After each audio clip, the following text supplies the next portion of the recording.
Neyse aslashim kerak. Ketchi. Ayolning qizni gaplashamiz. Ayol kishini ayol gaplashadi, erkak bo'ladi. Yes. Yuqoridagi holatni o'rganish maqsadida biz mazkur tumandagi maktabga yetib keldik. Xo'sh, holat aslida qanday bo'lgan edi? Ushbu maktabning direktoridan izoh olishga harakat qilamiz. Şurada adam kep uçtası. Ularga kim izoh berdi? Hiç izoh berdi. Общий grup ha dedi. Savel hamada. Axborotni o'zim berdi. Shahar aholiga maktab ta'limi bosh boshqarmasini matbuot xizmati boshlig'i beradi hamma ma'lumotni.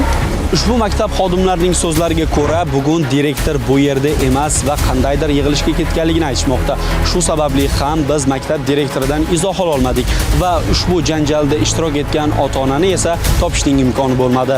Toshkent shahar maktabgacha va maktab ta'limi boshqarmasi o'zining Telegramdagi rasmiy sahifasida munosabat berdi. Qo'yliqota mahalla fuqarolar yig'inida istiqomat qiluvchi o'quvchi 213-maktabda o'qimasligiga qaramay bir necha marotaba maktabga kirib, o'rtoqlarining darsda o'tirishiga xalaqit berganligi uchun maktab direktori uni ta'lim muassasasi hududidan chiqarib yuborgan. Shu yilning 7-aprel kuni ko'p marotaba ogohlantirilishiga qaramay, o'quvchi yana maktab hududida dars vaqtida sobiq sinfdoshi bilan uchrashgan. Buning guvohi bo'lgan direktor u bilan gaplashib turgan tengdoshi uning sinf o'quvchisiga tanbeh bergan. Shu kuni o'quvchining otasi o'z turmush o'rtog'i bilan maktab direktori xonasiga bostirib kirgan. Baratxo'ja mahalla fuqarolar yig'ini profilaktika inspektorining bir necha marta ogohlantirishiga qaramay, ular direktorga hurmatsizlik qilib, uni so'kib, tuhmat gaplar bilan haqorat qila boshlagan. Bundan asabiylashgan maktab direktori ota-onani o'z xonasidan chiqib ketishlarini talab qilgan. Yuqorida sodir bo'lgan voqeadan so'ng maktab direktori unga hurmatsizlik qilgan va sha'niga noloyiq so'zlar bilan haqoratlagan fuqaroni xatti-harakatlar yuzasidan qonuniy chora ko'rilishini so'rab, ichki ishlar idoralariga ariza bilan murojaat qilgan deyiladi munosabatda.